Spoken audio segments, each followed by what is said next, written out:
Hi, everybody. This is SAAD. Some of you will remark to me once in a while, why do you waste your time, Professor, demonstrating all the silly lunacy? I mean, just ignore it and it will go away. To those people who think that, then you've clearly not been paying attention. The lunacy that I repeatedly document in my various engagements and certainly in my forthcoming book are meant to demonstrate the unbelievable deleterious consequences that the departure from reason is causing our society. Once you reject reason, science, logic, evidence based thinking, everything that makes our society rooted in logic, then you start sinking into that old abyss of infinite darkness and infinite lunacy. So, what might seem as though I'm just mocking some idiotic study or idiotic position taken by some social justice warrior is hardly that. Nothing could be more serious than when there is an endless attack on the edifices of reason. So, in that spirit, let me read for you. This is an article that's making its way in all of certainly the Canadian media. It is in reference to a presentation that's going to be made, or maybe it's already been made. This is at a conference that's happening this is the annual Congress of the Humanities and Social Sciences from June 1st to June 7th. I think it's taking place in Vancouver, if I'm not mistaken. Several people have sent me links to the story. So to those who did, thank you. For better or worse, I've become the central repository of all things that are instantiations of lunacy. So here we go. Let me just read you the full article. Thousands of academics are gathering in Vancouver for the annual Congress of the Humanities and Social Sciences from June 1st to June 7th. They will present papers on everything from child marriage in Canada to why dodgeball is problematic. And actually, that's going to be the central focus of this article. You heard it right. Dodgeball is a tool of oppression. It's not satirical.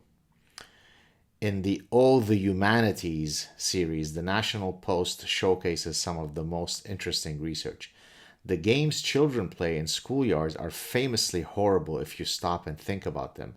Tag, for example, singles out one participant, often the slowest child, as the dehumanized it who runs vainly in pursuit of the quicker ones. Capture the Flag is nakedly militaristic. British Bulldog has obvious jingoistic colonial themes. Red Ass, known in America as Butts Up, involves deliberate imposition of corporal punishment on losers. But none rouse the passions of reform-minded educational progressives quite like dodgeball, the team sport in which players throw balls at each other, trying to hit their competitors and banish them to the sidelines of shame. I already see a problem. The second that you have a sport that has balls in it, it should be immediately outlawed, because balls is a colloquial term for testicles. Testicles is what is at the root of toxic masculinity. If we wish to get rid of toxic masculinity, get rid of balls. Voila, we live in a more peaceful and tolerant society. Where was I? But no, okay, yeah. When the Canadian Society for the Study of Education, of course, it's always from education departments. When the Canadian Society for the Study of Education meets in Vancouver at the Congress of the Humanities and Social Sciences, a trio of education theorists will argue that dodgeball is not only problematic in the modern sense of displaying hierarchies of privilege based on athletic skill, but that it is outright, quote, miseducative. Dodgeball is not just unhelpful to the development of kind and gentle children who will become decent citizens of a liberal democracy. It is actively harmful to this process, they say. Dodgeball is a tool of oppression. It is not safe because some kids like it, according to an abstract for the presentation led by Joy Butler, professor of curriculum and pedagogy at the University of British Columbia. Quote, as we consider the potential of physical education to empower students by engaging them in critical and democratic practices, we conclude that the hidden curriculum offered by dodgeball is antithetical to this project, even when it reflects the choices of the strongest and most agile students, quote Close quotes, it reads. This, quote, hidden curriculum in Dodgeball is far more nefarious than your average gym class runaround. Dodgeball is, quote, miseducative because it, quote, reinforces the 5 faces of oppression, close quote, as defined by the late Iris Marion Young, a social and political theorist at the University of Chicago. As Butler's abstract describes it, those, quote, faces are marginalization, powerlessness, and helplessness of those perceived as weaker individuals through the exercise of violence and dominance by those who are considered more powerful. This was in quotes. Young's list of these fundamental types of oppression also includes exploitation and cultural domination. The audience for this argument is primarily teachers, including gym teachers, who are identified as part of the problem for not acting on values they otherwise understand and claim to hold. Quote, despite the fact that many physical educators understand their vital role in helping students develop robust, equal, productive relationships and critical awareness, their practices on the ground do not always reflect this agenda, close quote, the presenters write. Quotes, we suggest that this tension becomes sharply visible in the common practice of allowing students to play dodgeball, close quote.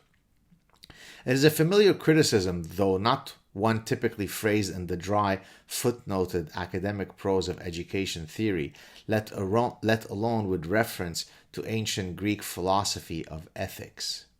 For example, when Ben Stiller and Vince Vaughn teamed up for the 2004 slapstick comedy Dodgeball, a true underdog story, they included a scene with Hank Azaria as Patches O'Houlihan, billed as the Wayne Gretzky or Michael Jordan of Dodgeball. Quote, remember, O'Houlihan tells a boy keen to learn the game, dodgeball is a sport of violence, exclusion, and degradation. So when you're picking players in gym class, remember to pick the bigger, stronger kids for your team. That way you can all gang up on the weaker ones, like Winston here. Close quote. Winston, a stereotypical nerd, gets a laugh here when he gets hit in the head and his glasses fall off. For many students, this is a miserable experience of schoolyard dodgeball. For teachers trying to foster the virtues of caring and inclusion, on this view, dodgeball is counterproductive. Sport can teach ethical behavior and give students the chance to practice it, and, in this sense, it is important training for citizens in a democracy. This is the first time that I've seen dodgeball linked to being a good citizen in a liberal democracy. Definitely not a logical stretch. This goal is impeded when cruelty, oppression, and violence are built into the rules. Games become more like cruel initiation ceremonies into a brutal world in which might makes right. As O'Houlihan puts it, before he starts throwing wrenches at his players as a form of training, if you can dodge a wrench, you can dodge a ball. The problem with such a sink or swim view of physical education is that games are not just for fun. They are often deliberately chosen as part of a broader education strategy that is meant to align with other aspects of a student's moral and physical development, and if he is a male, his complete castration. For peace, we must get rid of testicles. By offering models of good and caring behavior, confirmation of their value and practice for incorporating them into one's own life, games can be training for the virtuous life, said David Burns, professor of educational studies at Kwantlen Polytechnic University, who contributed the parts of the presentation that refer to Aristotle's philosophy of ethics. Aristotle is surely turning in his grave now that he knows that his thoughts are being applied to the analysis of dodgeball.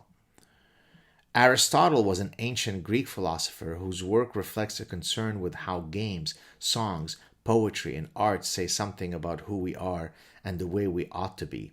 Fun for fun's sake is good, Burns said, but when a teacher is formally telling students rules for a game, fun can also reinforce behavioral patterns for good or ill. The moral problem with dodgeball, he said, is that it encourages students to aggressively single others out for dominance and to enjoy that exclusion and dominance as a victory. Quote, within a game that's largely harmless, but within an educational experience over time, you might be nurturing the wrong thing, close quote, Burns said. I'm a victim, therefore I am. So I thought I would kind of quickly go through other, what I consider problematic, in the spirit of this laudable analysis of dodgeball. In soccer, you score a goal. But note that we also tell guys, hey, did you score with that girl? Did you take her out? Did you score with her? Implying, did you seal the deal, so to speak? So by using the term score in soccer and linking it to scoring in the bedroom, this is how you perpetuate the rape culture. I really see only one solution. We either get rid of soccer as a sport, or we only allow girls to play. Lionel Messi, time to retire, son. Swimming, you have a couple of words that seem as though they're speaking about a style of swimming, but if you look at the underneath, courant, current, swimming, you'll see that it's all about rape culture. Breaststroke, hashtag me too, no more swimming. Get rid of it. It perpetuates rape culture. In billiards, you have the cue, stick, the cue, C-U-E. In French, cul, C-U-L, is kind of a colloquial term for ass, for buttocks. Q, same thing. Coincidence? I don't think so. You have a stick, you have an ass. Oh yeah. Baseball, what do we say usually? Did you get with her to second base? Did you get to third base? You're using baseball to demean sexual encounters. Boys will be boys. Rape culture. Get rid of baseball. And then finally, maybe the most problematic one, in badminton, you have the shuttlecock. Coincidence? I don't think so. I really see only one solution here. Blow up Earth and start over. Or fight back, speak out against this lunacy. Your tax money is funding these cretins, these enemies of reason, to go and speak at conferences. Some people are mapping the human genome. Other people are studying literature. Other people are studying physics, chemistry, mathematics, and social justice warriors are explaining to us that dodgeball is Nazism. Slowly we inch. Slowly we inch.